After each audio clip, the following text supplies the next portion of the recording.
La nouvelle secrétaire est restée pétrifiée en voyant la photo du père de sa fille dans le manoir de son patron. Les grilles en fer forgé grincèrent dans le froid de novembre. Élodie Beaumont serra son manteau contre elle, le souffle court. Devant elle s'élevait la propriété durée, massive et austère, ses pierres grises mangées par le lierre centenaire. Les fenêtres ressemblaient à des yeux éteints, scrutant les collines enneigées aux alentours de Lyon. « Mon Dieu !» pensa-t-elle en remontant l'allée de gravier. « Qu'est-ce que je fiche ici ?» Elle avait besoin de ce travail. Désespérément. Les factures s'empilaient sur sa petite table de cuisine. Et Mila méritait mieux qu'un appartement minuscule, où l'humidité tachait les murs. 8 ans déjà que sa fille illuminait sa vie, 8 ans qu'elle se battait seule. La porte massive s'ouvrit avant même qu'elle ne frappe. Un homme se tenait dans l'embrasure. Grand, les épaules voûtées par un poids invisible, les cheveux grisonnants impeccablement coiffés. Ses yeux noirs portaient une tristesse si profonde qu'Élodie eut envie de détourner le regard. « Mademoiselle Beaumont, je présume. » Gabrielle Duret. Sa voix était grave, polie, distante. Une voix qui avait oublié comment sourire. « Monsieur Duret. Merci de me recevoir. » Il s'effaça pour la laisser entrer. Le hall d'entrée sentait le bois ciré et les roses séchées. Des portraits de famille tapissaient les murs. Des visages sévères figés dans des cadres dorés.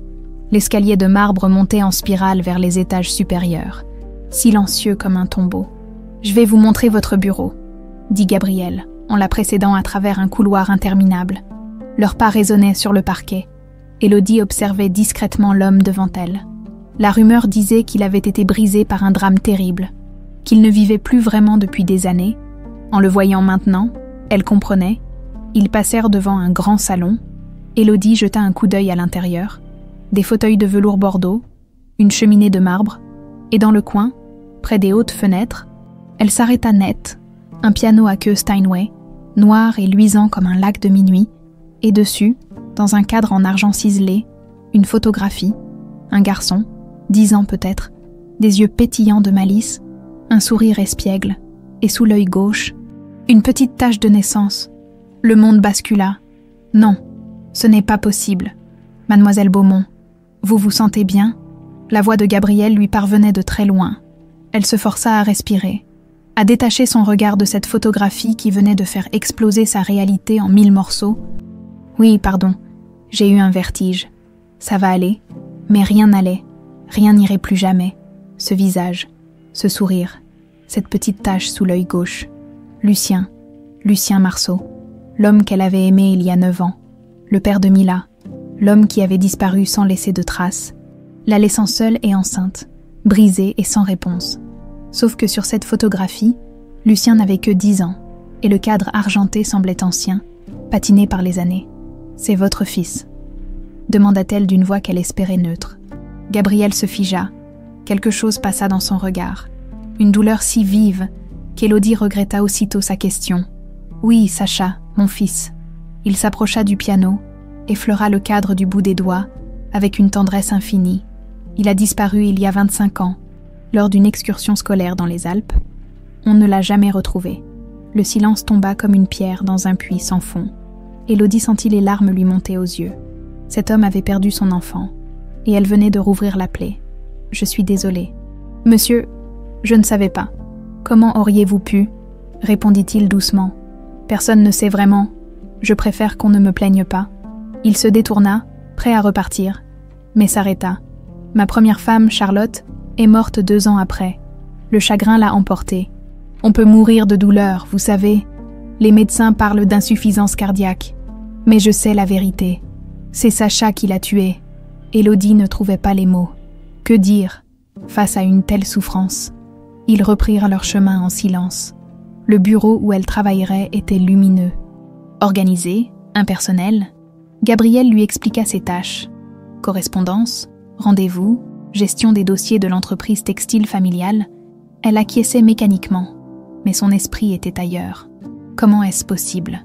Lucien ressemblait trait pour trait à ce garçon. La même bouche, les mêmes yeux, et cette tache de naissance. « Vous avez des questions ?» demanda Gabrielle. « Non, monsieur. Tout est clair, menteuse. Tu as 1000 questions qui te brûlent la langue. » Une femme apparut dans l'embrasure. La quarantaine élégante. cheveux châtains remontés en chignon impeccable, tailleur gris perle. Son regard balaya Élodie de haut en bas avec la froideur d'un scalpel. « Gabrielle, chérie, tu ne me présentes pas. Alix, voici Élodie Beaumont, ma nouvelle secrétaire.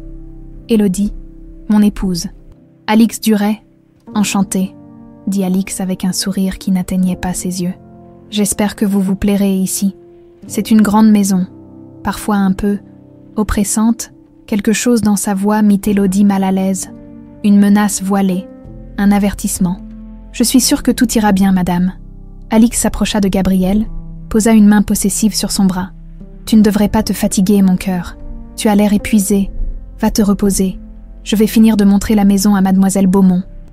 Gabrielle hésita, puis acquiesça. Il avait effectivement l'air épuisé. Épuisé d'exister, de porter son chagrin comme un manteau de plomb. Une fois seule avec Alix, Élodie sentit la température chuter de plusieurs degrés. « Écoutez-moi bien. Mademoiselle Beaumont, dit Alix en abandonnant tout semblant de courtoisie.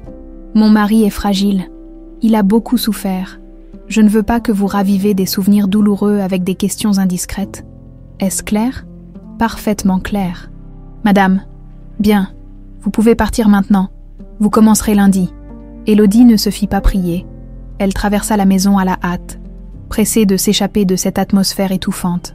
Mais au passage, elle jeta un dernier regard vers le salon. La photographie de Sacha brillait doucement dans la lumière de l'après-midi. Lucien, dans le tramway qui la ramenait chez elle, Élodie sortit son téléphone. Ses mains tremblaient. Elle fit défiler ses photos jusqu'à en trouver une de Mila, prise l'été dernier au parc. Sa fille riait, les cheveux dans le vent, et sous son œil gauche, comme un écho du passé, une petite tache de naissance. Non, non, ce n'est pas possible. Mais la vérité était là, implacable, terrifiante. Lucien Marceau n'avait jamais existé. L'homme qu'elle avait aimé, le père de sa fille, était Sacha Duret, le fils disparu de Gabrielle Duret, et personne ne le savait. Les larmes coulèrent sur ses joues, tandis que le tramway s'enfonçait dans la nuit tombante de Lyon. Que devait-elle faire de cette information? Le dire à Gabrielle? Chercher Lucien? Elle pensa à Mila qui l'attendait chez la voisine. Innocente et joyeuse, ignorant que sa vie venait de basculer dans un mystère vieux de 25 ans. Qu'est-ce que tu as fait, Lucien? Qui es-tu vraiment? Les lumières de la ville défilaient derrière la vitre, floues à travers ses larmes. Et quelque part dans la nuit, des secrets attendaient d'être déterrés. Le lundi arriva trop vite. Élodie n'avait pas dormi du week-end, tournant et retournant cette découverte impossible dans sa tête. Elle avait passé des heures à fixer la photo de Mila, puis celle de Lucien qu'elle gardait cachée au fond d'un tiroir, la seule qu'elle possédait encore de lui.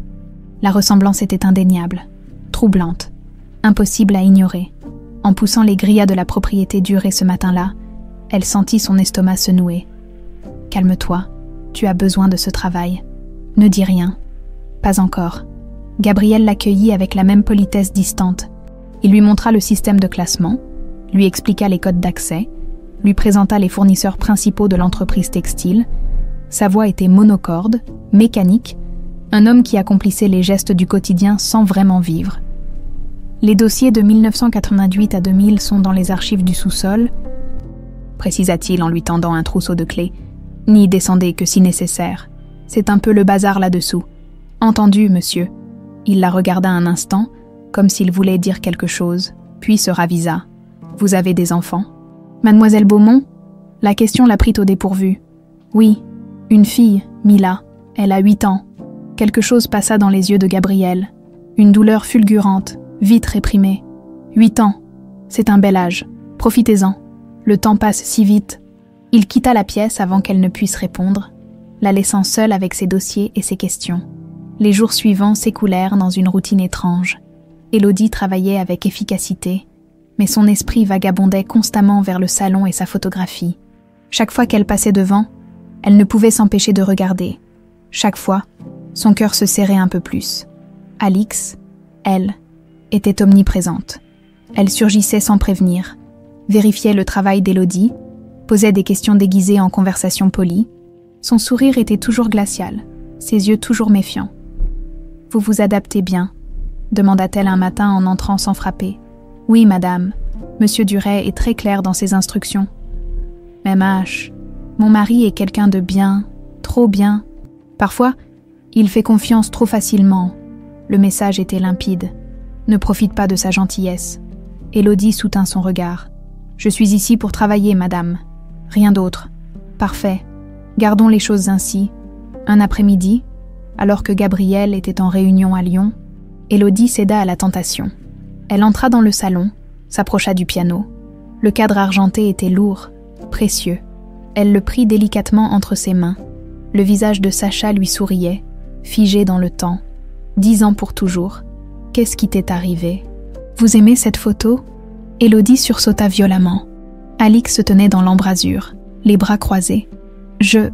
Pardonnez-moi, madame, je ne voulais pas. Cette photo est sacrée pour Gabriel. C'est tout ce qu'il lui reste de son fils. Alix s'avança, reprit le cadre des mains d'Élodie et le replaça exactement au même endroit. Sacha a disparu il y a 25 ans, une excursion scolaire qui a mal tourné dans les Alpes. Ils étaient une vingtaine d'enfants. Sacha s'est éloigné du groupe pendant une randonnée. Volatilisé. Mon Dieu, les recherches ont duré des mois. Gendarmerie, chiens, hélicoptères, rien, pas une trace, comme s'il s'était évaporé dans la montagne. Charlotte, la première femme de Gabriel, ne s'en est jamais remise. Elle est morte 2 ans plus tard. Alix parlait d'une voix plate, factuelle, presque ennuyée, comme si elle récitait une histoire trop souvent racontée. Gabriel a mis des années à refaire surface. À peine, il survit. Il ne vit pas. Cette maison est devenue un mausolée. Et vous l'avez épousé quand? Les yeux d'Alix se plissèrent légèrement. Il y a 20 ans. J'étais amie de la famille. J'ai aidé Gabriel à traverser son deuil. Il avait besoin de quelqu'un de fort à ses côtés. Et tu étais là pour saisir l'opportunité, pensa Élodie malgré elle. Maintenant, retournez travailler et ne touchez plus à rien dans cette pièce. Le soir, de retour dans son petit appartement, Élodie serra Mila contre elle. Sa fille sentait le shampoing à la fraise et le chocolat chaud. « Maman, pourquoi tu pleures? »« Je ne pleure pas. Ma puce, j'ai juste les yeux fatigués. C'est ton nouveau travail qui te rend triste. » Élodie caressa les cheveux de sa fille, sa main s'attardant inconsciemment sur la petite tache sous son œil. « Non, mon cœur, c'est juste compliqué. Comment lui expliquer? Comment dire à une enfant de 8 ans que son père disparu pourrait être le fils perdu d'un milliardaire brisé, que toute leur vie reposait peut-être sur un mensonge vieux d'un quart de siècle? Cette nuit-là, Élodie rêva du passé. 9 ans plus tôt, elle avait 21 ans, travaillait comme serveuse dans un café près de Bellecour. Lucien était entré un jour de pluie, trempé jusqu'aux os, avec ce sourire qui lui avait coupé le souffle. « Un café, s'il vous plaît, et peut-être votre numéro de téléphone. » Elle avait ri. Il était revenu tous les jours pendant 2 semaines. Beau, mystérieux, doux, un charpentier qui travaillait de ses mains, qui sculptait le bois avec une tendresse presque religieuse. « Tu ne parles jamais de ta famille », lui avait-elle dit un soir, blottie contre lui. « Je n'en ai pas vraiment.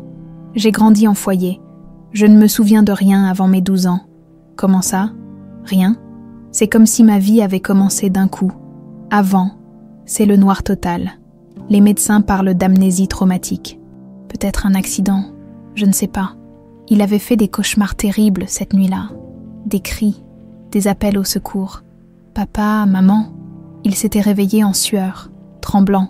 Ça va aller, avait-elle murmuré en le serrant contre elle. Je suis là.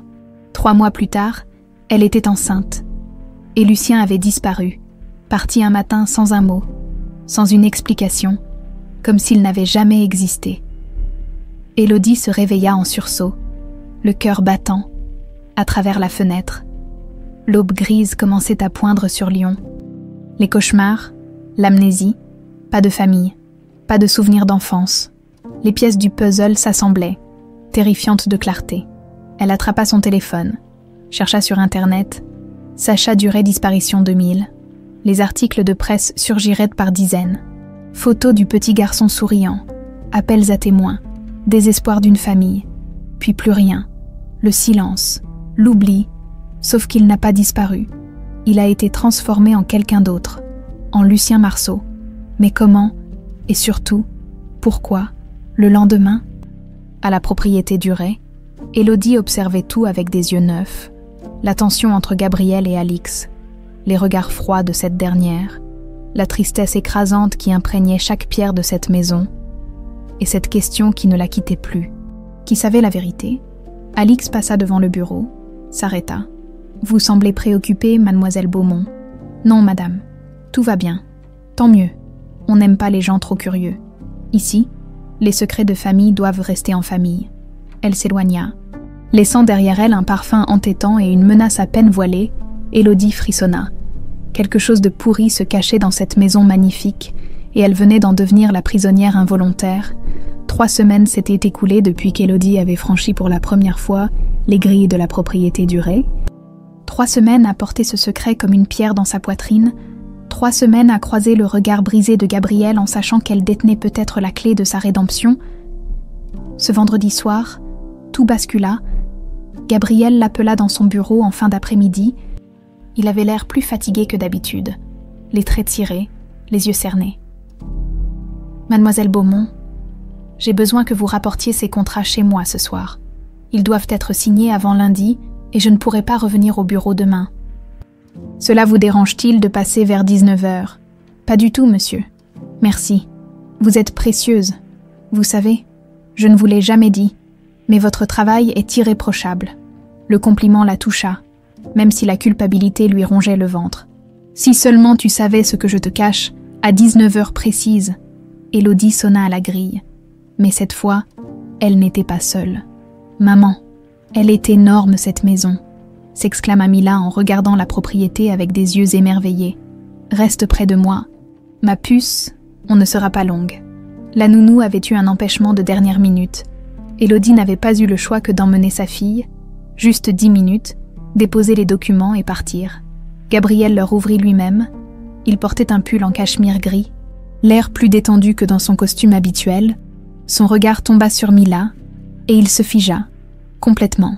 La couleur quitta son visage, sa bouche s'entr'ouvrit légèrement, ses yeux s'écarquillèrent, passant du visage de la petite fille à celui d'Élodie, puis de nouveau vers Mila. « Monsieur Duret, vous allez bien ?»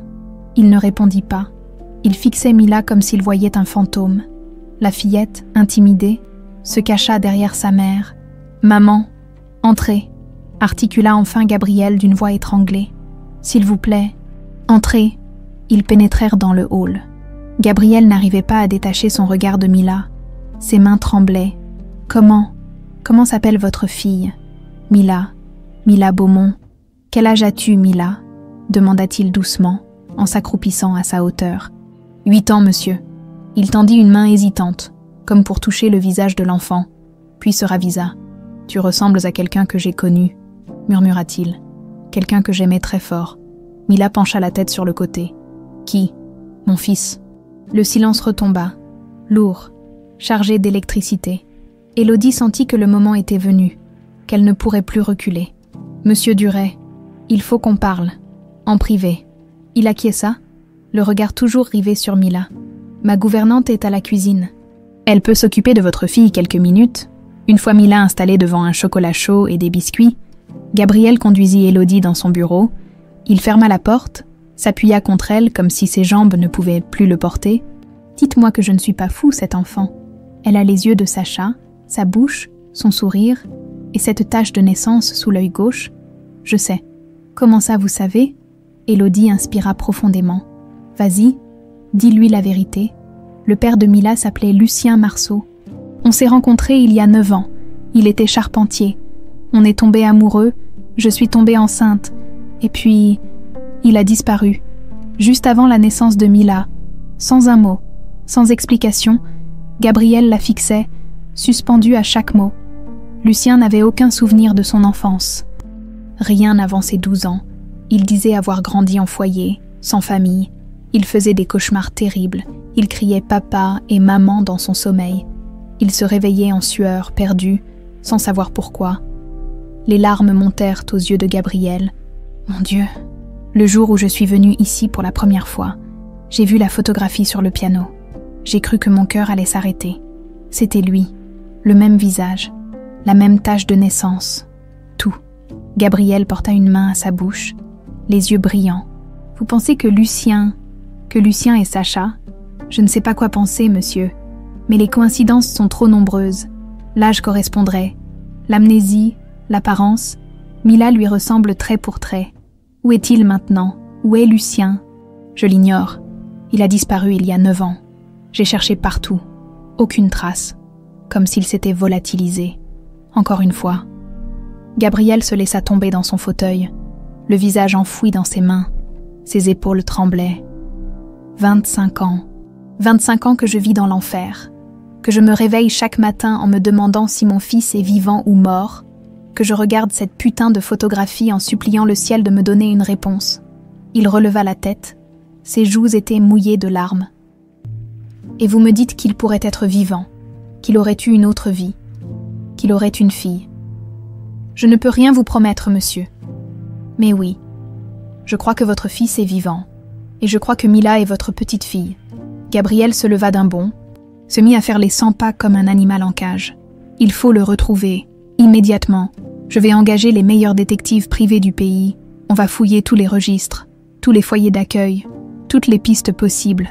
Monsieur, j'aurais dû le faire depuis le début. J'aurais dû continuer à chercher. Mais j'ai abandonné. Bon Dieu, j'ai abandonné mon propre fils. Vous ne pouviez pas savoir. Il s'arrêta devant elle, le regard intense. Est-ce que je peux la voir, Mila? Encore quelques minutes? Bien sûr. Ils retournèrent à la cuisine. Mila avait fini son chocolat et dessiné sur un bout de papier. En les voyant entrer, elle leva vers eux son petit visage maculé de chocolat. Gabriel s'assit à côté d'elle, bouleversé. « Tu dessines quoi, ma puce ?»« Une maison, avec un grand jardin et un piano, comme celui qu'on a vu dans le salon. Tu aimes le piano ?»« Oh oui, maman dit que papa en jouait, mais je ne l'ai jamais entendu. » Gabriel ferma les yeux un instant, submergé par l'émotion. « Peut-être qu'un jour, tu l'entendras jouer. » Mila sourit, inconsciente du poids de ses mots. À l'étage, une porte claqua. Des pas résonnèrent dans l'escalier. Alix apparut dans l'embrasure de la cuisine, élégante dans une robe noire, les cheveux parfaitement coiffés. Son regard passa de Gabriel à Élodie, puis s'attarda sur Mila. Quelque chose passa dans ses yeux, quelque chose de froid, de calculateur, de dangereux. « Gabriel, chérie, tu ne m'avais pas dit qu'on avait de la visite ?» Mademoiselle Beaumont m'apportait des documents, elle est venue avec sa fille. Alix s'approcha, étudia Mila avec une attention qui mit Élodie mal à l'aise. « Quel âge as-tu, petite ?»« 8 ans, madame. »« MMH, intéressant. » Elle se tourna vers Gabriel. « Tu as l'air bouleversé. Quelque chose ne va pas. »« Tout va bien, » répondit-il un peu trop rapidement. « Je suis juste fatigué. » Le regard d'Alix alla de l'un à l'autre. Elle n'était pas dupe. Élodie le voyait dans ses yeux. Cette femme avait compris que quelque chose venait de se passer, quelque chose d'important. « Mademoiselle Beaumont, je crois qu'il est temps pour vous de partir. Il se fait tard pour une enfant. » Le ton ne souffrait aucune contestation. Élodie prit la main de Mila. « Vous avez raison. Merci pour le chocolat chaud. Dis au revoir, ma puce. »« Au revoir, monsieur. » lança joyeusement Mila à Gabriel. « Au revoir, ma belle enfant. » répondit-il d'une voix étranglée. Sur le perron, alors qu'Élodie s'apprêtait à partir, Gabriel la retint doucement par le bras. « Je vais la retrouver, » murmura-t-il. « Je vous le promets, je vais retrouver mon fils. » Dans ses yeux brillait quelque chose qu'Élodie n'y avait jamais vu auparavant. L'espoir. Mais derrière la fenêtre du premier étage, dans l'ombre, Alix les observait, et sur son visage parfaitement composé, une expression glaciale se dessinait, car elle savait, elle avait toujours su, et elle n'allait pas laisser son secret être déterré. 25 ans plus tôt, automne 2000, Alix Moreau avait 23 ans, et elle était amoureuse d'un homme marié. Gabriel Duret, beau, riche, inaccessible. Elle le connaissait depuis l'adolescence. Leurs familles évoluaient dans les mêmes cercles de la bourgeoisie lyonnaise. Elle l'avait vu épouser Charlotte, cette femme fade et sans intérêt. Elle les avait vus avoir leur fils. Ce gamin bruyant qui monopolisait toute l'attention de Gabriel, Sacha, elle haïssait ce prénom. « Alix, tu restes dîner », lui avait demandé Charlotte ce soir-là, dans leur immense propriété, avec plaisir. Elle observait Gabriel jouer au piano avec Sacha sur ses genoux. Le garçon riait aux éclats, tapant sur les touches comme un sauvage. Gabriel le serrait contre lui, souriant d'un bonheur écœurant. « Ça devrait être moi à ta place. » Pas cette femme insipide, pas cet enfant. L'obsession avait grandi en elle comme un cancer. Elle fantasmait sur une vie où Charlotte n'existerait plus, où Sacha ne serait plus là pour accaparer Gabriel, où elle pourrait enfin prendre la place qui lui revenait de droit. Et puis, un soir d'octobre, elle avait rencontré Damien Roche dans un bar sordide de la Croix-Rousse.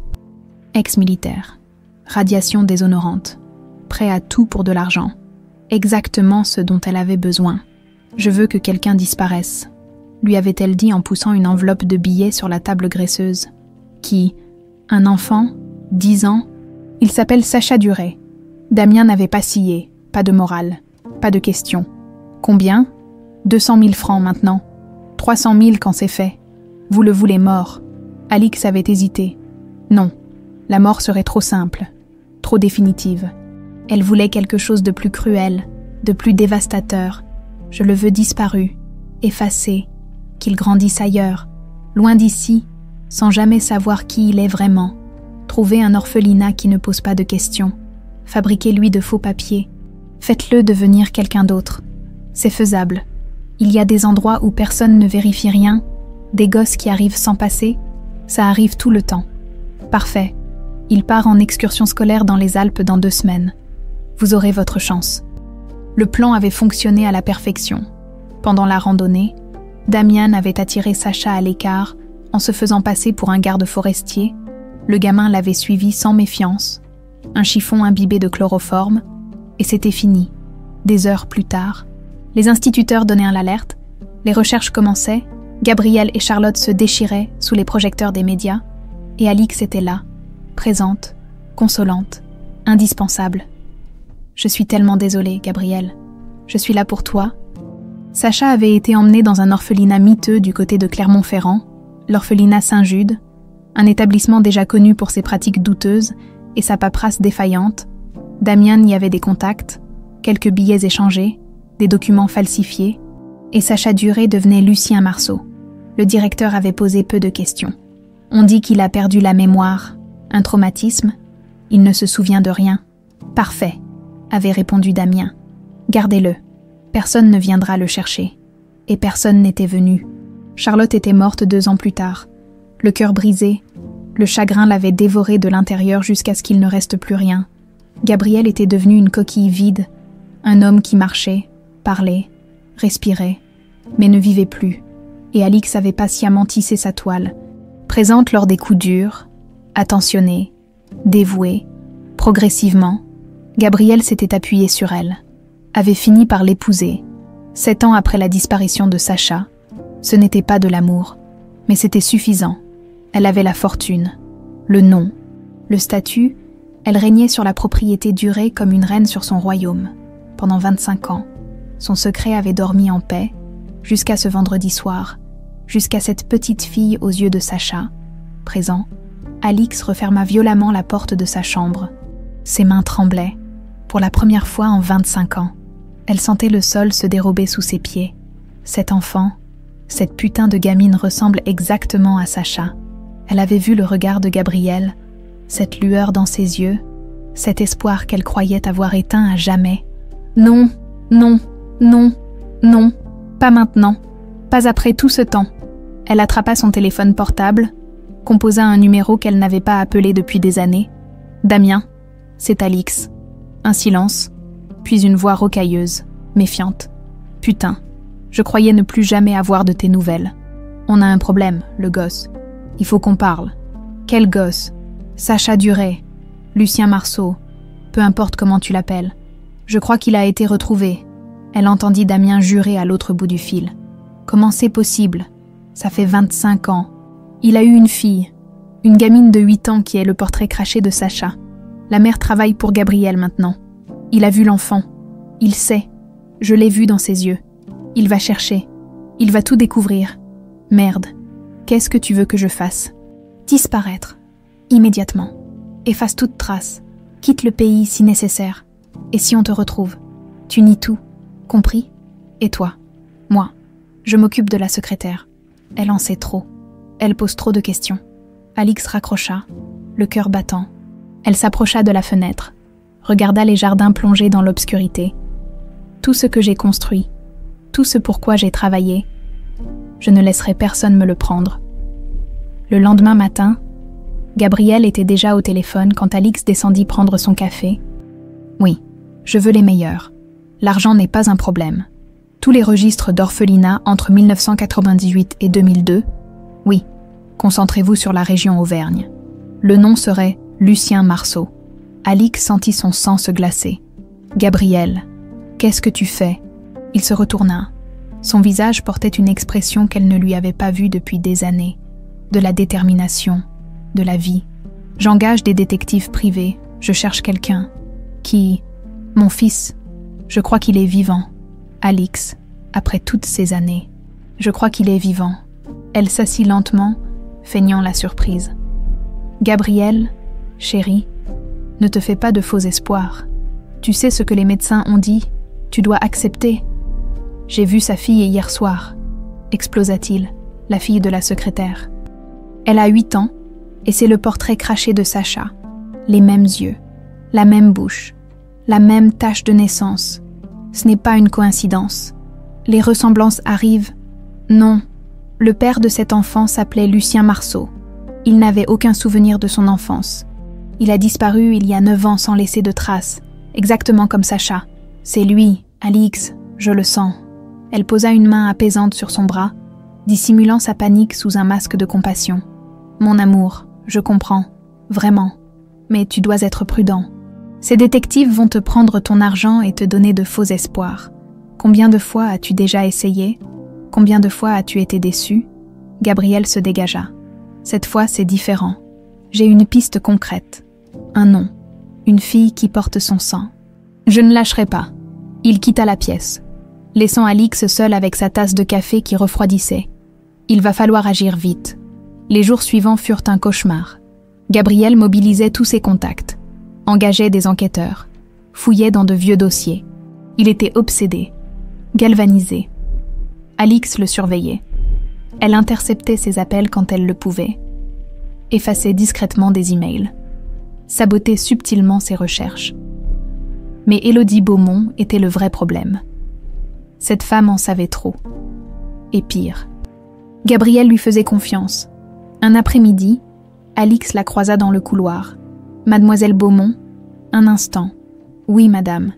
J'imagine que Gabriel vous a parlé de ses théories concernant votre fille. Élodie soutint son regard. Il m'a parlé de ses espoirs. Oui, écoutez-moi bien. Mon mari est fragile. Il s'accroche à n'importe quoi pour ne pas affronter la réalité. Sacha est mort, depuis 25 ans. Alimenter ses illusions est cruel. Et si ce n'était pas des illusions, les yeux d'Alix se durcirent. Alors vous jouez un jeu dangereux, très dangereux. Les secrets enfouis ont souvent des raisons de le rester. Est-ce une menace, madame? Un sourire glacial étira les lèvres d'Alix. C'est un conseil, pour votre bien, et celui de votre fille. Elle s'éloigna, laissant Élodie pétrifiée dans le couloir. Ce soir-là, seule dans son bureau, Alix sortit une boîte cachée au fond d'un tiroir fermé à clé. À l'intérieur, des papiers jaunis, des reçus de paiement datant de 2000, des lettres manuscrites détaillant le plan, les preuves de son crime. Elle avait été stupide de les garder, mais elle n'avait jamais pu se résoudre à les détruire. Comme un trophée secret de sa victoire, maintenant, ces papiers étaient une condamnation à mort. Il faut que je les brûle, tout de suite. Mais quelque chose la retint, une voix dans sa tête. Et si Gabriel les trouvait déjà brûlés, il se poserait des questions. Non, mieux valait les garder cachés. Personne ne savait qu'ils existaient, personne ne les trouverait. Elle referma la boîte, la replaça dans le tiroir, erreur fatale. Les semaines qui suivirent transformèrent la propriété Duré en quartier général d'investigation. Gabriel avait engagé l'agence Mercier & Associés, la plus réputée de Lyon. 3 détectives travaillaient désormais à plein temps sur l'affaire Sacha Duret. Élodie était devenue bien plus qu'une simple secrétaire. Elle était la pièce centrale du puzzle. Gabriel passait des heures avec elle, reconstituant chaque détail de sa relation avec Lucien. « Décrivez-le-moi encore », demandait-il, assis en face d'elle dans le bureau. Un carnet ouvert devant lui, 1,80 m environ, mince mais musclé, les cheveux châtains avec des reflets dorés au soleil, les yeux verts, cette tache de naissance sous l'œil gauche. Gabriel fermait les yeux à chaque description, comme pour mieux visualiser son fils devenu homme, et son caractère, doux, attentionné, mais hanté aussi. Il avait des moments de tristesse profonde, comme si une partie de lui manquait. Il sculptait le bois pendant des heures. Perdu dans ses pensées, Sacha adorait dessiner quand il était petit, murmura Gabriel. Il passait des après-midi entiers avec ses crayons de couleur. Un silence chargé d'émotions s'installait entre eux. Deux personnes unies par l'amour du même homme, l'une comme père, l'autre comme amante. Monsieur Duret, je sais que c'est difficile, mais pourquoi ne m'avez-vous jamais demandé où était Lucien la dernière fois que je l'ai vu ? Gabriel releva la tête brusquement. Vous avez raison. Où était-ce ? À Lyon, rue de la République. Il travaillait sur un chantier de rénovation d'un vieil immeuble. Un matin, il est parti acheter des outils et il n'est jamais revenu. J'ai attendu 3 jours avant d'appeler la police. Ils ont dit qu'il n'y avait aucune trace de lui, comme s'il s'était évaporé. Exactement comme Sacha dans les Alpes, murmura Gabriel, volatilisé sans laisser de traces. Vous croyez que c'est lié ? Je ne sais pas, mais je vais le découvrir. Les détectives travaillaient méthodiquement. Ils avaient commencé par les orphelinats de la région Auvergne. Comme Gabriel l'avait demandé, le nom Lucien Marceau était apparu dans les registres de Saint-Jude, un établissement qui avait fermé ses portes en 2015, après plusieurs scandales. L'enfant est arrivé en octobre 2000, expliqua Marc Mercier, le chef de l'agence, lors d'une réunion dans le bureau de Gabriel, âge estimé, 12 ans, aucun document d'identité valide, amnésie traumatique selon le dossier médical sommaire, il est resté là jusqu'à ses 18 ans, puis il est parti sans laisser d'adresse. Gabriel serrait les accoudoirs de son fauteuil à s'en blanchir les jointures. Octobre 2000, c'est exactement 2 semaines après la disparition de Sacha. C'est troublant, en effet. Mais le problème, c'est qu'on ne peut rien prouver. Les dossiers de Saint-Jude sont incomplets. Beaucoup de documents ont été détruits lors de l'incendie de 2016. Quel incendie ? Un feu suspect ? L'enquête a conclu à un accident. Mais les archives ont été décimées. Très pratique pour ceux qui voulaient effacer des traces. Élodie, qui assistait à la réunion, frissonna. Vous pensez que c'était volontaire ? Je pense qu'il y a beaucoup de zones d'ombre dans cette affaire. Mademoiselle Beaumont, et quelqu'un ne veut pas qu'on éclaire ces zones. Gabriel se leva, fit les 100 pas. Il faut retrouver Lucien, maintenant. Où était-il il y a 9 ans ? Où peut-il être aujourd'hui ? On travaille dessus. On a lancé des recherches dans toute la France. Mais sans photos récentes, c'est compliqué. J'en ai une, dit soudain Élodie. Tous les regards se tournèrent vers elle. C'est la seule que je possède encore. Je l'avais gardée cachée. Je n'arrivais pas à la jeter. Elle sortit son téléphone, chercha dans ses photos, tendit l'écran à Gabriel.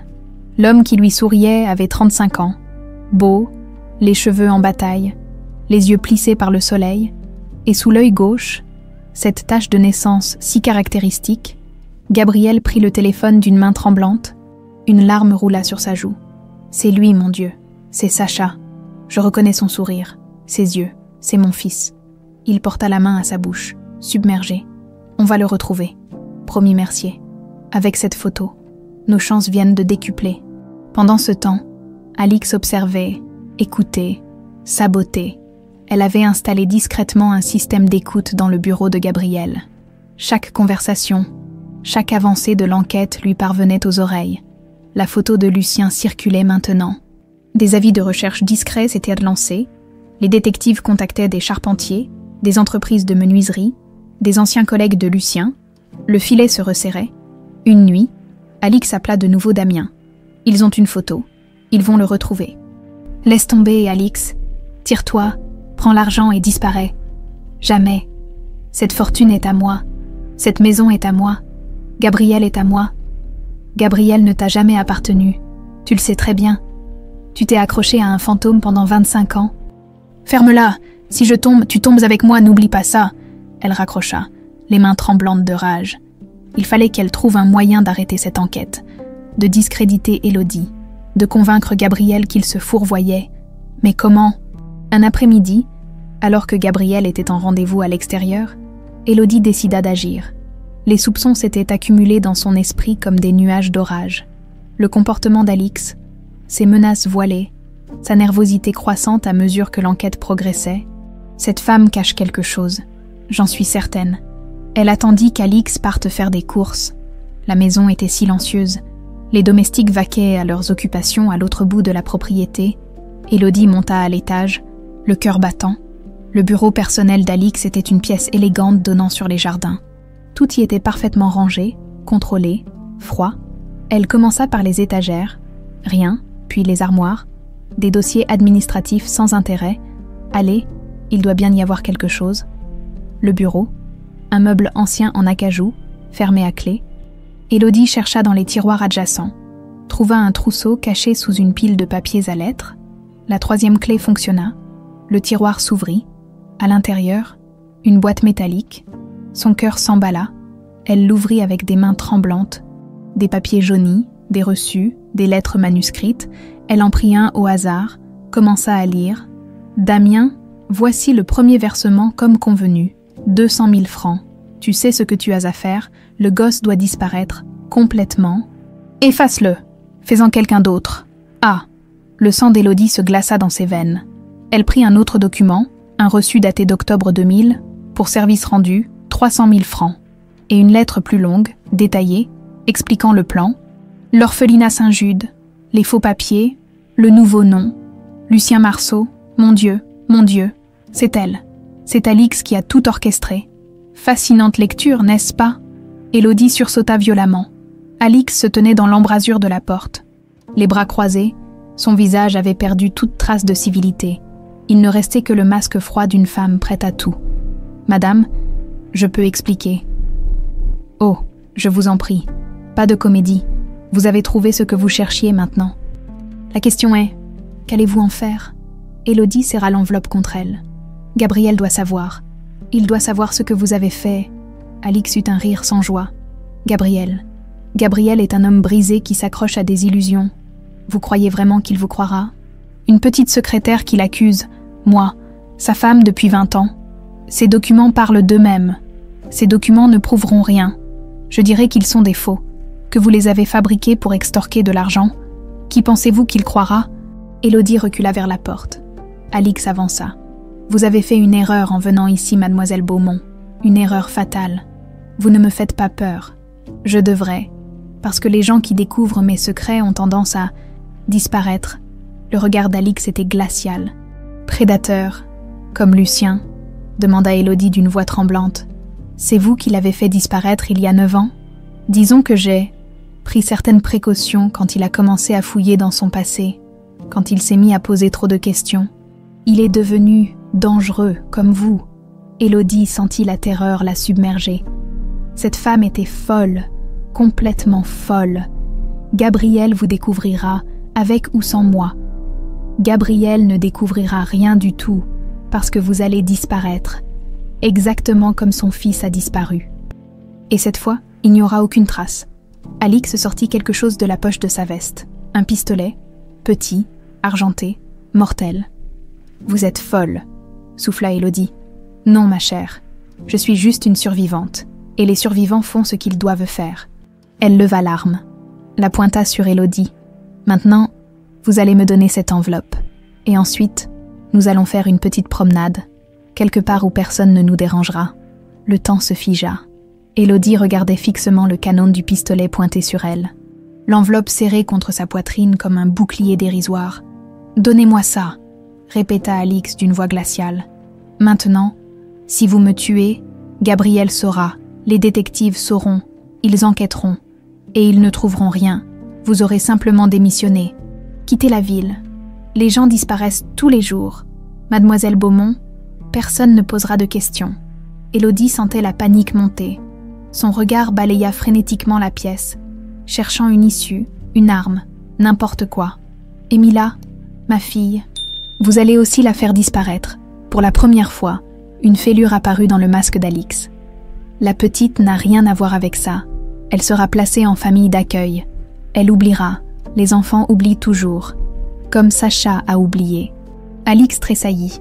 Le nom de Sacha prononcé à voix haute semblait lui faire mal. Sacha devait disparaître. Il prenait toute la place, tout l'amour, toute l'attention. Gabriel ne voyait que lui. Charlotte ne vivait que pour lui. Moi, j'étais invisible. Toujours là, toujours disponible, mais invisible. Sa voix se fait là légèrement. J'aimais Gabriel depuis mes 18 ans. Je l'ai vu épouser cette femme fade. Je l'ai vu avoir cet enfant. Et je souriais. J'attendais, patiemment, sagement. Alors vous avez détruit une famille entière par jalousie? Ah, par amour, cria Alix, le pistolet tremblant dans sa main. J'ai fait ça par amour. Charlotte est morte de chagrin, c'est vrai. Mais ensuite, Gabriel s'est tourné vers moi. Il m'a épousée, j'ai eu ma place. Enfin, ce n'était pas de l'amour, c'était de l'obsession, de la folie. Les yeux d'Alix s'enflammèrent. Vous ne savez rien, vous ne comprenez rien. Pendant 25 ans, j'ai construit ma vie ici, cette propriété, cette fortune, ce nom. Tout ça est à moi maintenant. Je ne laisserai personne me le prendre. Surtout pas une petite secrétaire minable avec des prétentions de justicière. Élodie serra l'enveloppe plus fort. Gabriel vous aimait? La question frappa Alix comme une gifle. Quoi? Toutes ces années, 20 ans de mariage, est-ce qu'il vous a déjà dit qu'il vous aimait? Vraiment aimait. Le silence qui suivit fut assourdissant. Sur le visage d'Alix passa une succession d'émotions. Douleur, rage, désespoir. Ferme-la. Il ne vous a jamais aimé, n'est-ce pas? Vous étiez juste là, pratique, disponible. Mais son cœur est mort avec Charlotte et Sacha. Vous n'étiez qu'une ombre. Vous l'êtes toujours. Je t'ai dit de la fermer. Alix leva le pistolet plus haut, ses mains tremblant de rage. Son doigt se crispa sur la gâchette. C'est à ce moment précis que la porte du bureau explosa. Gabriel entra en trombe, suivi de 2 policiers en uniforme et de Marc Mercier. Le détective, Alix, pose cette arme. Alix se retourna vivement, le pistolet décrivant un arc dangereux. Son visage était décomposé, ses yeux fous. « Gabriel, qu'est-ce que tu... Comment ?»« J'ai tout entendu, » dit-il d'une voix brisée. « Tout, depuis le début. » Il sortit son téléphone, le brandit. « J'enregistrais ta confession, tes aveux, tout. » Le monde d'Alix s'effondra en 1 seconde. Elle regarda tour à tour Gabriel, les policiers, Élodie tenant toujours l'enveloppe. « Non, non, ce n'est pas possible. Tu étais en rendez-vous. » J'ai annulé. Mercier avait découvert des appels étranges que tu passais tard le soir, des numéros cryptés. Nous avons installé des écoutes dans toute la maison il y a 3 jours. J'espérais me tromper. Mon Dieu, j'espérais tellement me tromper. Sa voix se brisa. Comment as-tu pu? Comment as-tu pu me faire ça? Me voler mon fils, détruire Charlotte, vivre à mes côtés pendant 20 ans, en sachant ce que tu avais fait? Alix secoua la tête frénétiquement, les larmes coulant sur ses joues. Je l'ai fait pour nous, pour qu'on soit ensemble. Tu ne comprends pas. Tu l'as fait pour toi, uniquement pour toi. Les policiers s'approchaient lentement, les mains levées. Madame Duret posait l'arme. Doucement, personne ne doit être blessé. « Reculez !» hurla Alix en pointant alternativement le pistolet vers les policiers, puis vers Élodie, puis vers Gabriel. « Reculez tous !» Gabriel fit un pas en avant, les mains ouvertes. « Alix, s'il te plaît, ne rends pas les choses encore pires. »« Ah, pire !» ricana-t-elle hystériquement. « Comment pourraient-elles être pires? Ma vie est finie, tout est fini. Tu peux encore. Quoi me rendre? Aller en prison, passer le reste de ma vie enfermée. » Elle tourna le pistolet vers sa propre tempe. « Peut-être qu'il y a une meilleure solution? »« Non !» cria Élodie. « Ne faites pas ça. Pourquoi pas? Je n'ai plus rien. Gabriel me hait. Ma vie ici est terminée. Qu'est-ce qui me reste? » Gabriel avança encore, la voix tremblante d'émotion. « Tu peux me dire où est mon fils? Où est Sacha maintenant? Tu peux au moins faire ça. Me donner cette dernière chose, s'il te plaît. » Alix le regarda, les larmes brouillant sa vue. « Tu veux savoir où il est? »« Oui, je t'en supplie. » Un long silence, puis Alix baissa lentement le pistolet de sa tempe. Il était devenu dangereux il y a 9 ans. Il posait des questions, cherchait son passé. Damien l'a retrouvé. On devait le faire taire définitivement. Gabriel porta la main à sa bouche, horrifié. « Tu l'as tué. »« Non, je n'ai pas pu, même moi. Je n'ai pas pu aller jusque-là. » Damien l'a relocalisé, quelque part loin, très loin, sous une nouvelle identité. Encore une fois. Où? Je ne sais pas exactement. Damien s'en est occupé. Une petite ville, Clermont-Ferrand, Peut-être. Il travaille le bois. Il sculpte. C'est tout ce que je sais. Élodie sentit l'espoir exploser dans sa poitrine. Il est vivant. Lucien est vivant. Dans la seconde d'inattention qui suivit, les policiers bondirent. L'un d'eux saisit le poignet d'Alix, tordant son bras. Le pistolet tomba sur le tapis avec un bruit sourd. Alix ne résista pas. Elle s'effondra, sanglotant, tandis qu'on lui passait les menottes. « Je l'aimais », répétait-elle en pleurant. « Je l'aimais tellement. Pourquoi tu ne pouvais pas m'aimer aussi ?» Gabriel la regardait, le visage ravagé. « Tu as détruit ma famille. Tu as tué ma femme. Tu as volé mon fils. Et tu appelles ça de l'amour. » On emmena Alix. Ses cris résonnèrent dans les couloirs de la propriété, jusqu'à ce que les portes se referment derrière elle. Le silence retomba, lourd, chargé de 25 ans de mensonges explosés. Gabriel se laissa tomber dans un fauteuil, la tête entre les mains. Tout son corps tremblait. Élodie s'approcha doucement, posa une main hésitante sur son épaule. « Monsieur Duret, il est vivant, » murmura-t-il. « Mon fils est vivant, après toutes ces années. Toute cette douleur, il est vivant. » Il releva la tête. Ses yeux brillaient de larmes, mais aussi d'autre chose, d'espoir. On va le retrouver, Clermont-Ferrand. Les détectives vont fouiller chaque rue, chaque atelier de menuiserie. On va le ramener à la maison. Marc Mercier s'avança, tenant l'enveloppe qu'Élodie avait lâchée dans la confusion. Ces documents sont des preuves accablantes. Avec l'enregistrement et les aveux d'Alix, on a tout ce qu'il faut. Le procureur va adorer ce dossier. Et Damien Roche ? Demanda Élodie. Les collègues sont déjà en route pour l'interpeller. Il ne s'échappera pas. Gabriel se leva, essuya ses larmes.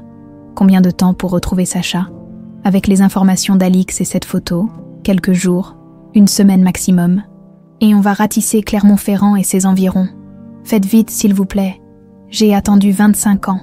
Je ne veux pas attendre une minute de plus que nécessaire. Élodie sentit les larmes couler sur ses joues. Larmes de soulagement, de terreur rétrospective, d'espoir fou. Lucien, on va te retrouver. Enfin, la nuit tombait sur la propriété Duret, mais pour la première fois depuis un quart de siècle, ce n'était pas une nuit de deuil, c'était une nuit d'espoir.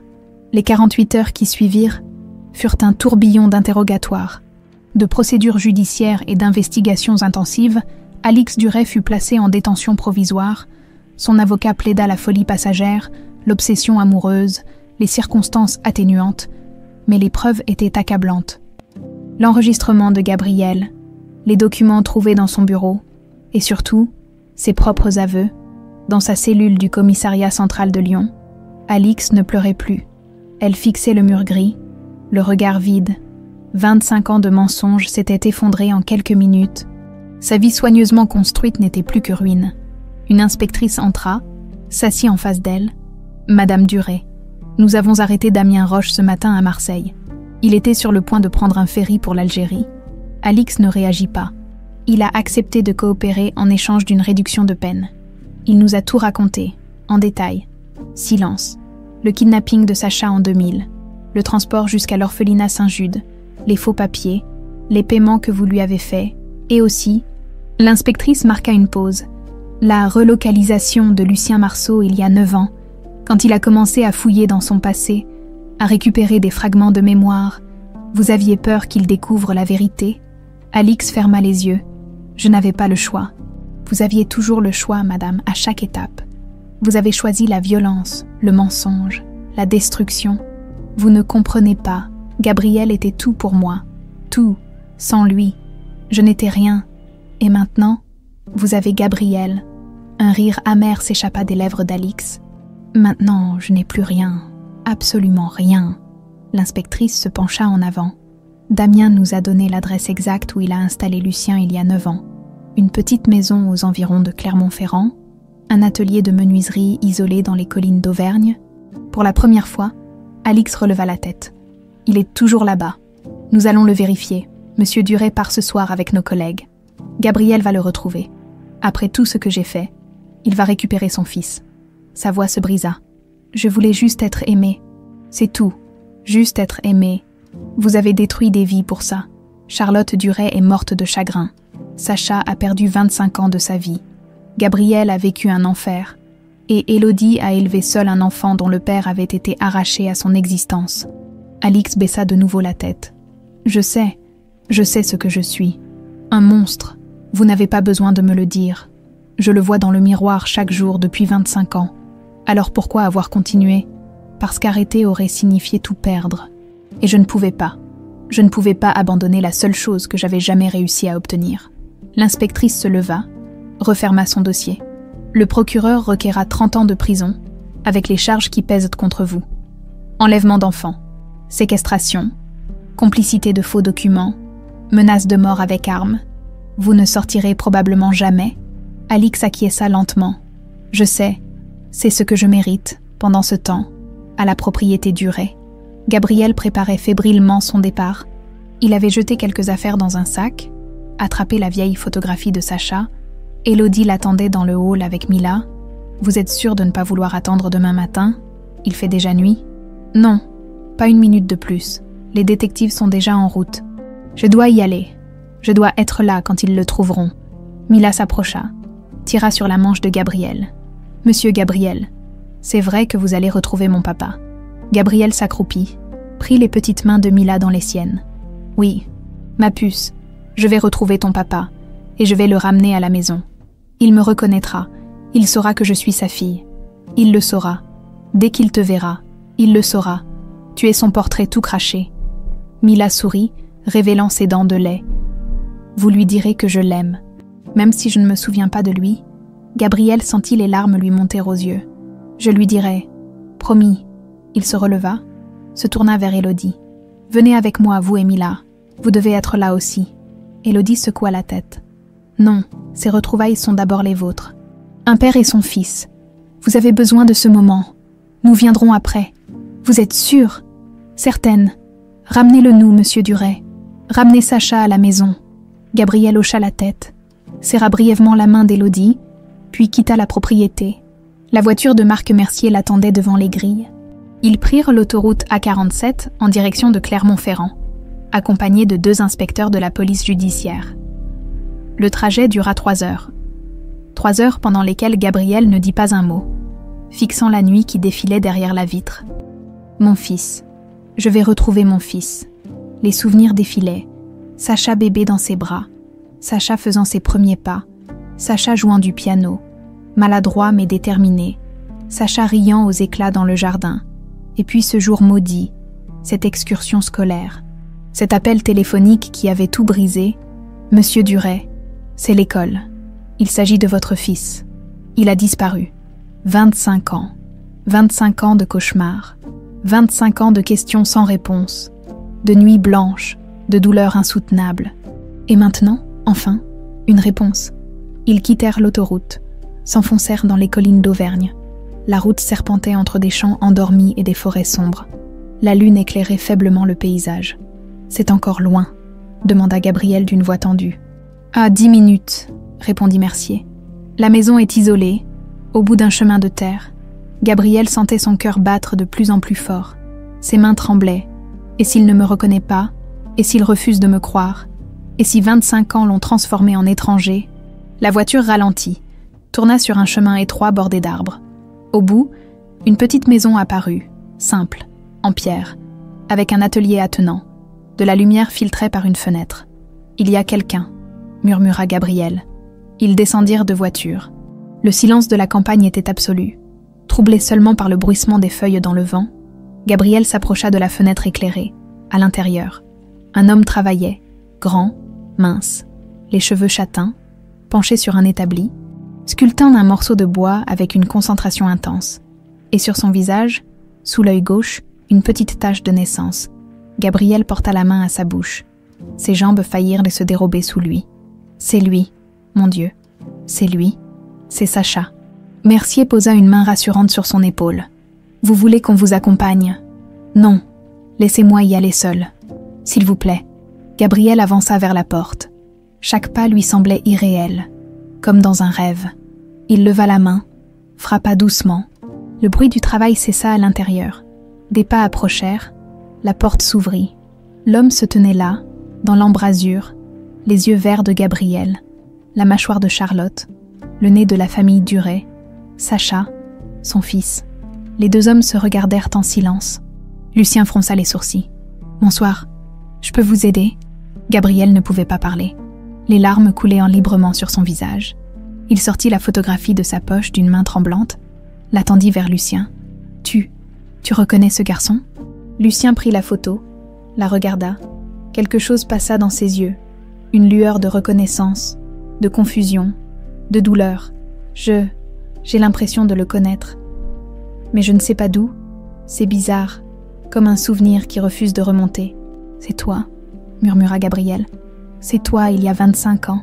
Tu t'appelles Sacha Duret. Tu es mon fils.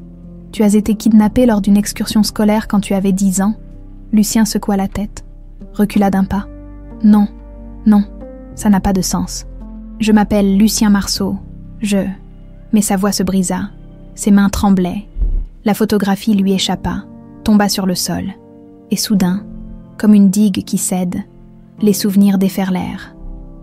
Un piano, des mains aimantes, une femme qui chante, un homme qui le fait tournoyer dans le jardin, une voix qui dit « Je t'aime, mon Sacha », des rires, de la chaleur, de l'amour, puis l'obscurité, la terreur, des mains qui l'arrachent, un tissu sur son visage, le noir, et le réveil dans un lieu inconnu, sans mémoire, sans passé. Lucien porta les mains à sa tête. « Chancelat, papa », murmura-t-il. Gabriel ouvrit les bras. « Oui, mon fils, c'est moi. Papa est là. » Sacha s'effondra dans les bras de son père, sanglotant comme un enfant perdu retrouvant enfin son chemin. Gabriel le serrait contre lui, pleurant aussi, 25 ans de douleur se dissolvant dans cette étreinte. « Je te demande pardon, » sanglotait Gabriel. « Pardon de ne pas t'avoir protégé. Pardon de ne pas t'avoir retrouvé plus tôt. Tu es là maintenant, » murmurait Sacha entre deux sanglots. « Tu es là. C'est tout ce qui compte. » Ils restèrent ainsi, enlacés sous la lune d'Auvergne, tandis que le monde se reconstruisait autour d'eux. Une famille, enfin réunie, le soleil se levait sur les collines d'Auvergne. Quand Élodie et Mila arrivèrent à la petite maison de pierre, Gabriel les attendait sur le perron, transformé. Les années de douleur semblaient s'être effacées de son visage. Il souriait, vraiment souriait. « Il est là », demanda Élodie en descendant de voiture, le cœur battant. « Il est là, il se souvient. De tout. Des fragments lui reviennent encore. Mais l'essentiel est là.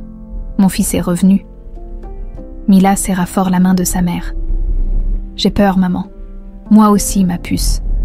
Mais c'est une belle peur, une peur pleine d'espoir. » La porte de l'atelier s'ouvrit. Un homme sortit. Clignant des yeux dans la lumière du matin, il portait un jean délavé et un pull en laine grise.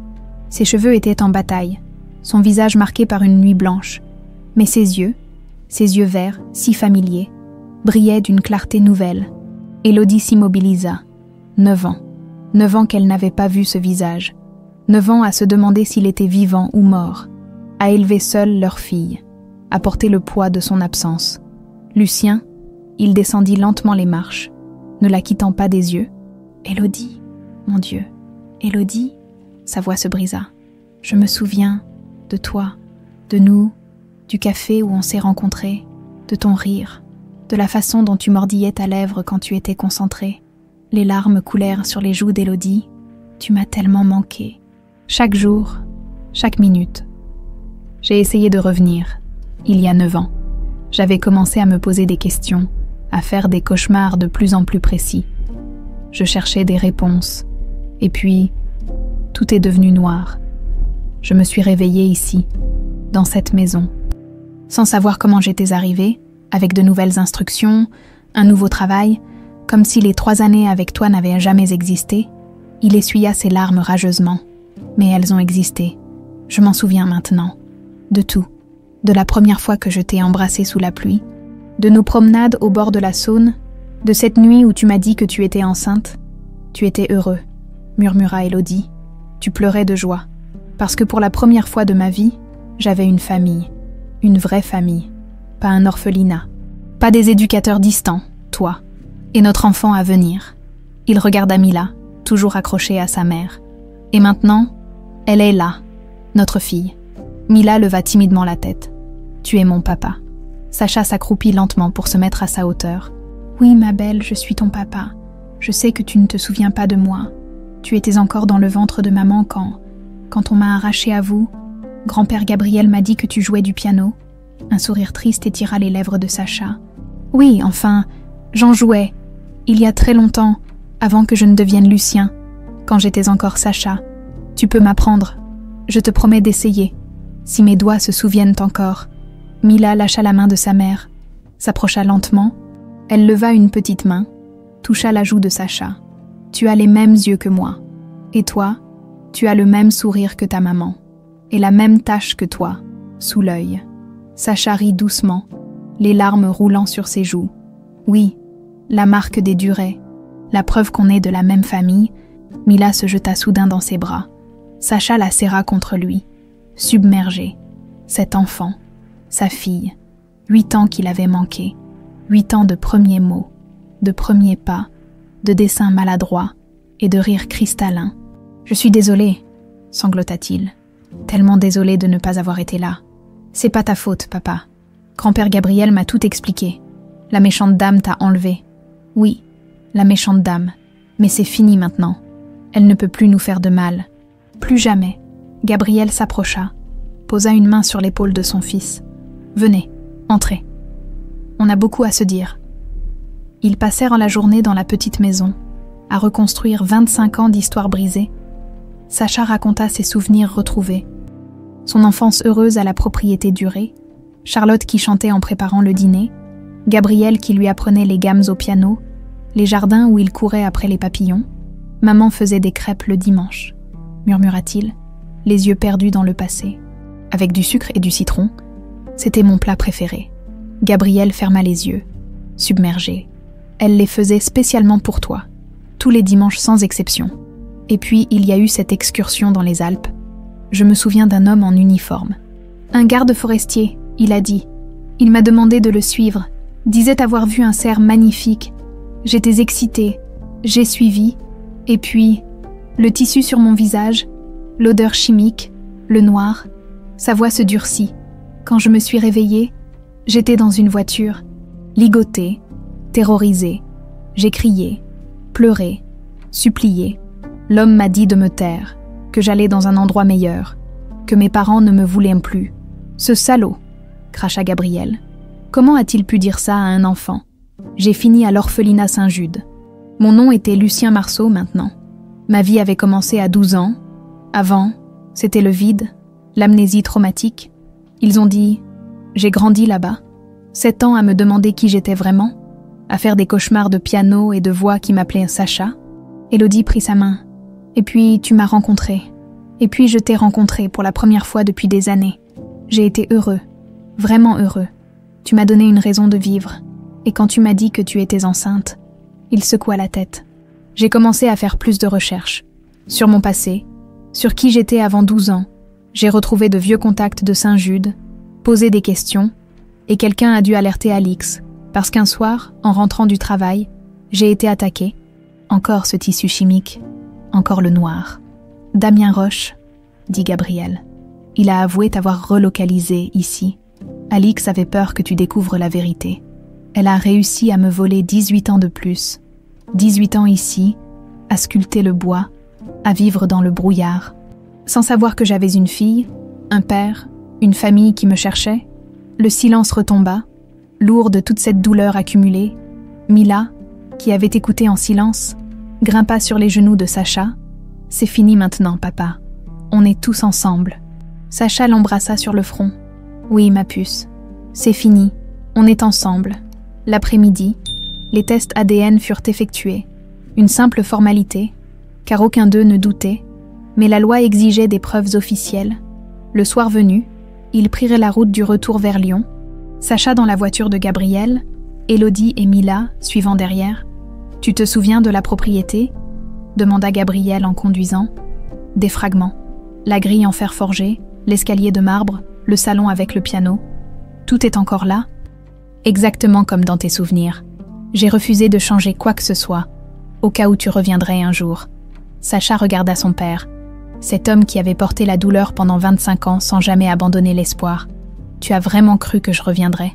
Chaque jour, même quand tout le monde me disait de tourner la page, même quand Charlotte est morte, même quand j'ai épousé Alix, au fond de moi, je savais que tu étais vivant quelque part, que tu reviendrais. Papa, c'était la première fois qu'il l'appelait ainsi depuis ses retrouvailles. Le mot sembla flotter dans l'habitacle, chargé de toute l'émotion du monde. Gabriel dut s'arrêter sur le bas-côté. Il pleurait trop pour conduire. Mon fils, mon petit garçon, tu es revenu, tu es enfin revenu. Ils s'enlacèrent dans la voiture. Deux hommes brisés se reconstruisant morceau par morceau. Derrière eux, Élodie observait la scène. Mila endormie sur la banquette arrière. « C'est fini, maman », murmura la petite dans son sommeil. « Oui, mon cœur, c'est fini. Tout va bien maintenant. » Mais dans un coin de son esprit, une question subsistait. Alix, que deviendrait-elle? Quelle justice pourrait réparer 25 ans de cauchemar? Les phares des voitures illuminèrent la route devant eux, perçant la nuit, comme une métaphore de leur vie. Enfin une lumière après tant d'obscurité. La propriété durée les attendait. Avec ses souvenirs douloureux, certes, mais aussi avec la promesse d'un nouveau départ, d'une famille enfin réunie. 3 semaines plus tard, les résultats ADN étaient arrivés. 99,9% de concordance. Lucien Marceau était officiellement Sacha Duret. Fils de Gabriel Duret et de feu Charlotte Duret, le procès d'Alix avait commencé. Les médias s'en donnaient à cœur joie. L'épouse diabolique, 25 ans de mensonges, le kidnapping du siècle. Les journalistes campaient devant la propriété, mais Gabriel avait fait installer de nouveaux portails, plus hauts, plus opaques. Il voulait protéger sa famille, cette famille qu'il venait tout juste de retrouver. Dans le grand salon, Sacha se tenait devant le piano Steinway. Ses doigts effleuraient les touches avec hésitation. Cela faisait 25 ans qu'il n'avait pas joué. « Tu te souviens ?» demanda doucement Gabriel, assis dans un fauteuil non loin. « Des fragments. Mes mains se souviennent mieux que ma tête. » Il joua quelques notes, maladroites d'abord, puis de plus en plus fluides. Une mélodie émergea, simple, mélancolique, belle, sonate au clair de lune, murmura Gabriel, les larmes aux yeux. Charlotte te la jouait pour t'endormir quand tu étais petit. Sacha s'arrêta net, les mains tremblantes au-dessus des touches. Maman, je me souviens d'elle maintenant, de son parfum, de ses mains dans mes cheveux, de sa voix qui chantait. Il ferma les yeux, laissant les souvenirs affluer. Elle était belle, douce. Elle riait tout le temps. Et puis, après ma disparition, elle est morte. 2 ans plus tard, le chagrin l'a dévorée de l'intérieur. Elle ne mangeait plus, ne dormait plus, passait ses journées dans ta chambre, serrant tes jouets contre elle. Gabriel essuya ses larmes. J'ai essayé de la sauver, mais elle ne voulait pas vivre dans un monde où tu n'étais plus. Son cœur a lâché. Officiellement, arrêt cardiaque. Officieusement, elle est morte de chagrin. C'est Alix qui l'a tuée, aussi sûrement que si elle l'avait poignardée. Oui, Sacha se leva brusquement, fit les 100 pas. Je veux aller au procès. Je veux la regarder en face. Je veux qu'elle voie ce qu'elle a détruit. Tu es sûr, ça risque d'être douloureux. Tout est douloureux. Chaque souvenir qui revient est comme un coup de couteau. Mais j'ai besoin de ça. De la confronter, de lui dire qu'elle a échoué, qu'on est là. Vivant, réunis, Gabriel acquiesça. Alors on ira ensemble. La thérapie était devenue une routine quotidienne pour Sacha. Le docteur Moreau, spécialiste des traumatismes et de l'amnésie dissociative, l'aidait à démêler 25 ans de souvenirs fragmentés. « Comment vous sentez-vous aujourd'hui, Sacha ?» Étrange. J'ai l'impression d'être 2 personnes à la fois. Sacha, l'enfant heureux qui jouait du piano, et Lucien, l'orphelin qui sculptait le bois pour oublier qu'il ne savait pas qui il était. Ces 2 personnes ne font qu'une. Vous êtes la somme de toutes vos expériences, bonnes ou mauvaises. Mais qui suis-je vraiment? Sacha Duret, héritier d'une fortune, ou Lucien Marceau, charpentier sans le sou? Qui voulez-vous être? Sacha réfléchit longuement. Je veux être le père de Mila, l'homme qu'Élodie aimait, le fils de Gabriel. Et oui, je veux aussi être Sacha, récupérer ce qui m'a été volé, mais sans renier Lucien. Il a survécu à l'impossible. Il mérite le respect. Le docteur Moreau sourit. Vous faites des progrès remarquables. L'intégration de vos 2 identités est essentielle à votre guérison. Je fais des cauchemars, toutes les nuits. Le tissu chimique. les cris, l'obscurité. Et maintenant aussi, le visage d'Alix, ses yeux froids. C'est normal. Le traumatisme cherche une issue. Donnez-lui du temps, avec le soutien de votre famille. Vous allez guérir. Élodie et Sacha reconstruisèrent leur relation. Lentement, prudemment, ils se promenaient dans les jardins de la propriété, Mila courant devant eux entre les rosiers. « Tu regrettes ?» demanda Élodie un après-midi. « D'avoir appris la vérité. Parfois l'ignorance est plus douce. Jamais, même si c'est douloureux. C'est ma vie, ma vraie vie. Je préfère la douleur de la vérité au confort du mensonge. » Il prit sa main. « Et je préfère être ici, avec toi, même si c'est compliqué, plutôt que seul dans ma petite maison à sculpter du bois en me demandant qui je suis. Je t'aime, tu sais. Je t'ai toujours aimé, même quand tu étais parti, même quand je pensais ne jamais te revoir. Je t'aime aussi. Je crois que je ne t'ai jamais arrêté de t'aimer, même quand je ne me souvenais pas de toi.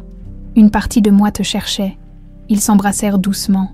9 ans de séparation se dissolvant dans ce baiser. Mila revint en courant, un papillon posé sur son doigt. « Regardez, il m'a choisi. » Sacha la souleva dans ses bras. « Parce que tu es spéciale, ma puce. Les papillons ne se posent que sur les personnes spéciales. Comme toi, papa, comme nous tous. On est une famille spéciale. Une famille qui s'est retrouvée contre toute attente. » Gabriel les observait depuis la terrasse. Son fils, sa petite fille, et Élodie, la femme courageuse qui avait tout déclenché en reconnaissant une photographie. Marc Mercier le rejoignit, un dossier sous le bras, les nouvelles du procès.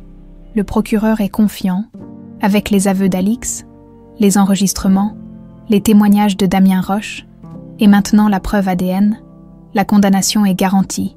Combien ? 30 ans minimum, peut-être perpétuité. Les charges sont lourdes. Enlèvement d'enfants, séquestration, complicité de faux documents, tentative de meurtre sur Élodie. Gabriel hocha la tête. « Bien, justice sera faite. Vous voulez assister au verdict ? Nous irons tous. Sacha veut la confronter, et je crois qu'il en a besoin pour tourner la page. » Une semaine plus tard, ils se retrouvèrent dans la salle d'audience bondée du tribunal de Lyon. Alix était assise entre ses avocats, le visage fermé. Elle avait maigri, vieilli, les cheveux gris apparaissaient à ses tempes. Quand Sacha entra, elle leva les yeux, leur regard se croisa. Elle tressaillit, puis détourna le regard. Le procureur fit son réquisitoire, implacable, détaillé, chaque crime listé, chaque vie brisée, exposée. Alix Duret a orchestré le kidnapping d'un enfant de 10 ans par pur égoïsme.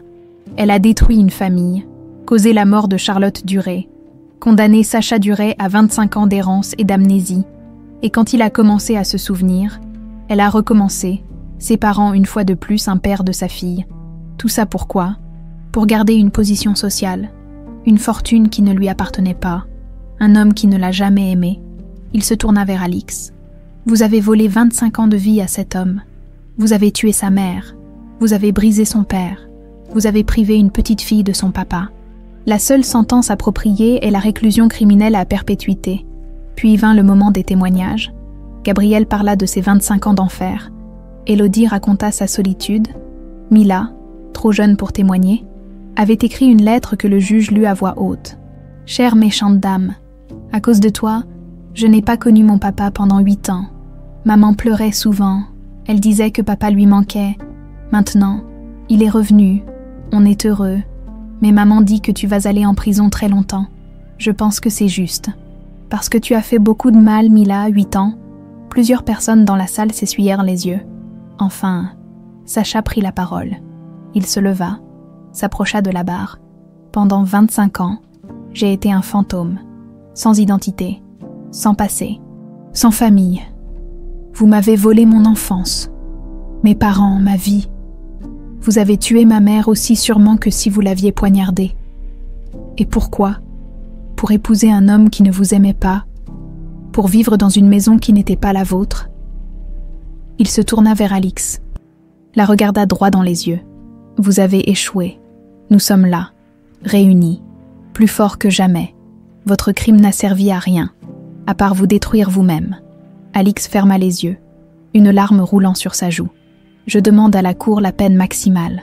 Non par vengeance, mais par justice, pour que plus jamais une femme comme vous ne puisse détruire une famille par égoïsme. » Il retourna s'asseoir.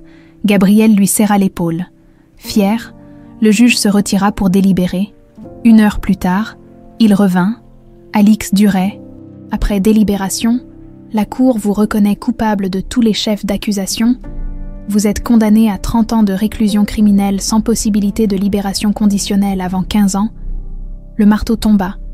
C'était fini. Alix fut emmenée. Tête basse, elle jeta un dernier regard vers Gabriel. Il ne la regardait pas. Ses yeux étaient sur son fils, sur sa famille retrouvée. 6 mois plus tard, été 2025, le soleil de juillet inondait les jardins de la propriété Duret.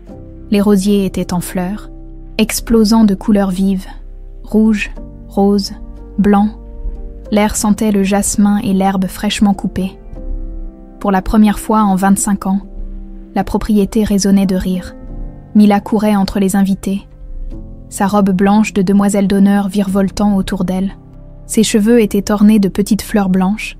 Elle riait aux éclats, poursuivant des papillons avec d'autres enfants. Aujourd'hui, sa maman se mariait, sous une arche de roses blanches et de lierre, au milieu des jardins. Sacha attendait. Il portait un costume gris anthracite impeccable, une rose blanche à la boutonnière. Ses mains tremblaient légèrement, ses yeux brillaient d'émotion. À ses côtés se tenait Gabriel, témoin et père comblé. Le vieil homme avait retrouvé la vie. Ses yeux ne portaient plus cette tristesse écrasante. Il souriait, vraiment souriait. La musique commença. Un violoncelle et un violon jouaient une mélodie douce et mélancolique. Élodie apparut au bout de l'allée de gravier. Elle était magnifique. Sa robe de dentelle ivoire épousait ses formes avec élégance. Ses cheveux châtains tombaient en boucles souples sur ses épaules. Un bouquet de pivoine blanche tremblait légèrement dans ses mains. Gabriel s'avança vers elle, lui offrit son bras. « Vous êtes prête ? Plus que jamais. Merci, Élodie, pour tout, pour avoir reconnu cette photographie, pour avoir eu le courage de chercher la vérité. Sans vous, je n'aurais jamais retrouvé mon fils. C'est moi qui devrais vous remercier. Vous m'avez rendu l'homme que j'aime, le père de ma fille. » Gabriel l'embrassa sur le front avec tendresse. « Allons-y, mon fils vous attend depuis 9 ans. Ne le faisons pas attendre davantage. » Ils remontèrent l'allée ensemble. Les invités se levèrent, une 50aine de personnes, des amis proches, des collègues de Gabriel, quelques anciens camarades de Sacha retrouvés grâce aux réseaux sociaux. Mais pour Élodie, seul Sacha existait. Il la regardait s'avancer, les larmes coulant librement sur son visage. Cet homme qu'elle avait aimé, perdu, pleuré, retrouvé, Sacha Duret, Lucien Marceau, les 2 facettes d'une même âme enfin réconciliées. Gabriel plaça la main d'Élodie dans celle de son fils. « Prenez soin l'un de l'autre. Vous avez déjà perdu trop de temps. »« Promis », murmura Sacha. Le maire de Lyon, ami de longue date de Gabriel, officiait la cérémonie. Mais c'était le moment des vœux que tout le monde attendait. Sacha prit les mains d'Élodie, inspira profondément. « Élodie, il y a 9 ans, je t'ai rencontrée dans un café un jour de pluie. Tu m'as souri, et pour la première fois de ma vie, je me suis sentie entier, comme si toutes les pièces manquantes de mon puzzle se remettaient en place. » Sa voix trembla. « Et puis, on m'a arraché à toi. On m'a volé notre histoire, les premiers pas de Mila, ses premiers mots, ses premiers dessins, toutes ces années que j'aurais dû passer à tes côtés. Sacha, mais je suis là maintenant, et je te promets que plus jamais je ne te quitterai, plus jamais on ne nous séparera. Je promets d'être le père que Mila mérite, le mari que tu mérites, l'homme que j'aurais dû être pendant toutes ces années perdues. » Il essuya ses larmes. « Je t'aime, Élodie Beaumont. Je t'ai toujours aimée, même quand je ne me souvenais pas de toi. Mon cœur te cherchait. » Élodie pleurait aussi maintenant. Elle serra ses mains plus fort. « Sacha, Lucien, peu importe le nom, tu es l'homme que j'aime depuis 9 ans, l'homme pour qui j'ai attendu, l'homme dont j'ai rêvé chaque nuit. » Elle prit une inspiration tremblante. « J'ai élevé Mila en lui parlant de toi, en lui disant que son papa était quelque part, qu'il l'aimait, même s'il ne pouvait pas être là. Et j'avais raison. Tu étais quelque part. Tu survivais. Tu te battais pour retrouver qui tu étais vraiment. Tu m'as sauvée, » murmura-t-elle, en reconnaissant cette photographie, en ayant le courage de chercher. « Tu nous as tous sauvés. » Elle sourit à travers ses larmes. Je promets de t'aimer dans tes bons jours et dans tes cauchemars, dans tes souvenirs heureux et dans tes moments sombres. Je promets d'être là, toujours, et de ne plus jamais te laisser partir. » Le maire leur demanda d'échanger les alliances. Mila s'avança solennellement, portant un coussin de velours blanc avec les 2 anneaux d'or. « Voilà, papa et maman, ne les perdez pas. » Des rires fusèrent dans l'assemblée. Sacha passa l'alliance aux doigts d'Élodie. Elle fit de même. « Je vous déclare mari et femme. Vous pouvez embrasser la mariée. » Sacha prit Élodie dans ses bras, l'embrassa avec toute la passion de 9 années de séparation. Les invités applaudirent, crièrent, sifflèrent. Mila vint se glisser entre eux, les enlaçant tous les deux. « On est une vraie famille maintenant. »« On l'a toujours été, ma puce, » murmura Sacha. « On a juste mis du temps à se retrouver. » La réception se déroula sur la grande terrasse dominant les jardins. Des tables élégantes drapées de lin blanc, des bouquets de fleurs partout, une fontaine de champagne, un orchestre de jazz jouant en fond sonore. Gabriel porta un toast, le verre levé, la voix émue. « Il y a 25 ans, j'ai perdu mon fils, j'ai perdu ma femme, j'ai perdu l'envie de vivre. Cette propriété est devenue un tombeau. Chaque pièce résonnait de souvenirs douloureux. Chaque nuit était un cauchemar. » Il regarda Sacha, assis à côté d'Élodie. Et puis, par un miracle que je n'osais plus espérer, il est revenu. Mon fils, mon Sacha, avec une fille magnifique, une femme courageuse, une famille que je n'aurais jamais cru possible de retrouver, sa voix se brisa. Pendant 25 ans, j'ai vécu dans l'obscurité, mais je n'ai jamais perdu l'espoir, jamais. Et aujourd'hui, je peux enfin dire que la lumière est revenue. Cette maison résonne de nouveau de rire, de musique, de vie. Il leva son verre plus haut. À Sacha et Élodie, à Mila, à notre famille retrouvée, puissiez-vous avoir tous les bonheurs que le destin vous a volés. À la famille, répétèrent les invités en chœur. Plus tard, alors que le soleil commençait à décliner, Sacha s'approcha du piano installé sur la terrasse. Il s'assit, ses doigts effleurant les touches avec hésitation. « Papa, qu'est-ce que tu fais ?» demanda Mila. « Je vais jouer pour vous, pour maman, pour grand-père, pour tous ceux qui sont là. Mais tu ne jouais plus. Il est temps de recommencer. Il est temps de récupérer tout ce qui m'a été volé. » Il commença à jouer, lentement d'abord. La sonate au clair de lune, la mélodie que Charlotte lui jouait pour l'endormir, les conversations cessèrent. Tous les invités se tournèrent vers lui, captivés. Sacha ferma les yeux, se laissant porter par la musique. 25 ans s'évaporaient. Il redevenait le petit garçon qui jouait pour sa maman, qui riait avec son papa, qui rêvait d'un avenir plein de promesses. Quand les dernières notes s'éteignirent, le silence retomba, puis les applaudissements explosèrent. Gabriel s'approcha, les yeux rouges. « Charlotte aurait été si fière de toi. Elle est là. Papa, je le sens. Elle est là, avec nous, enfin apaisée. » Ils s'enlacèrent. 2 hommes qui avaient traversé l'enfer et en étaient ressortis vivants. Le soir tomba doucement sur la propriété d'Uray. Les lumières s'allumèrent dans les jardins, créant une atmosphère féerique. Les enfants couraient entre les tables, poursuivant des lucioles. Sacha et Élodie dansaient au centre de la piste, enlacés, bercés par la musique douce de l'orchestre. « Tu es heureux » murmura Élodie. « Plus que je ne l'ai jamais été, j'ai ma famille. Mon père, ma fille, toi, que pourrait-il me manquer? Rien. On a tout. Enfin... » Gabriel regardait la scène depuis sa table, un sourire paisible sur le visage. À côté de lui, sur la nappe blanche, il avait posé 2 photographies.